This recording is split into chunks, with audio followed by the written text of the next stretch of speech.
Who would have guessed a rusty old table saw blade could make such a nice batarang? In this project, we're turning some old shop accessories into high-speed superhero throwing stars.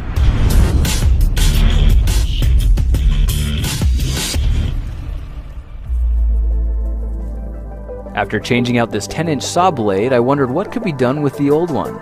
Then the answer became obvious. Make a custom shuriken. To get started on this project, we're going to need a paper template and a stick of glue. Let's go ahead and glue the picture directly to the saw blade, smoothing out any creases, and let it dry for about 10 minutes. Now we'll need to fasten the blade securely to a table, making sure there's something to protect the tabletop from the saw blade, because we'll be cutting this pattern with a jigsaw. You can see these jigsaw blades have 30 teeth per inch and are made for cutting metal. Let's start the blade in a groove between the teeth and begin cutting the straight lines first. Now I'm cutting very slowly because I don't have any oil to dissipate the heat, and going too fast could ruin the blade within minutes. You can see I continue to straight line all the way across the top, giving easy access to the more intricate cuts inside.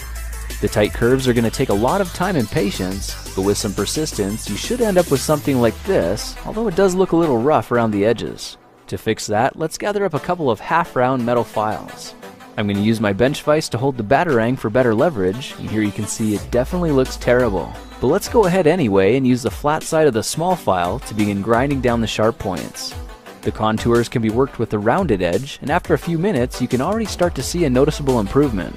The larger file helps smooth and shape the bottom curves, and the goal here is to make everything symmetrical. Now if we carefully file the edges at an angle, you can see it adds a bit of a bevel to the top of the wing. I angled both sides of the wingtips to make them look sharper and seem a bit more authentic. This actually looks pretty awesome in silver, but let's go one step further and paint it black. Now if we push the wingtip into a piece of cardboard, the batarang should stand upright and we can hit it with a few shots of spray paint. Make sure it's the kind that can be used on metal, and after a couple of hours the paint should be dry enough to handle. At this point it's nearly finished, and you might be thinking I forgot to paint the tip, but watch what happens if we use something like sandpaper or a sanding sponge on the beveled edges. It re-exposes the steel, blending the unpainted tip with the outer edges once again. Our superhero shuriken is completely finished, and we don't even have to sharpen the blade. I went ahead and built a throwing post from a length of 2x8 and added a dartboard to use for a target. Now to throw a batarang, just take 3 paces away from the target, hold it by the bottom wing, and throw it with a bit of a flick in the wrist. If you did it right, it should make one full rotation and stick firmly into the target. Now if you adjust your distance in small increments, you'll eventually find the sweet spot where it sticks perfectly upright just about every time.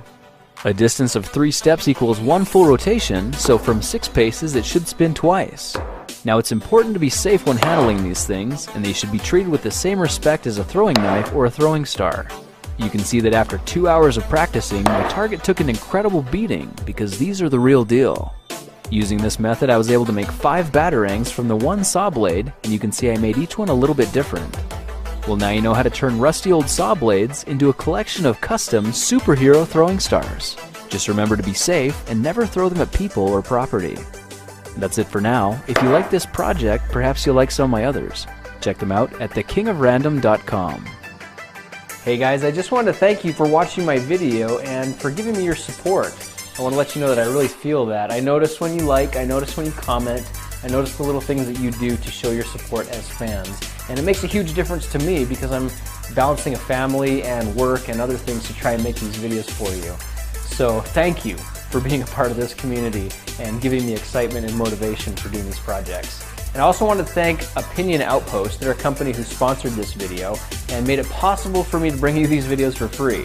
I put a link to them in the description. I checked it out with my own free sign-up account. I did my own surveys, and it seems like a point system where you do so many points and you can trade it in for cash or gift cards like Amazon and iTunes. So the money's real, I've seen it, and if you are over 18 and have some extra time, want to make some extra money, definitely recommend checking out Opinion Outpost in the link below. It's another way to show some support because they are tracking to see who signs up from my videos.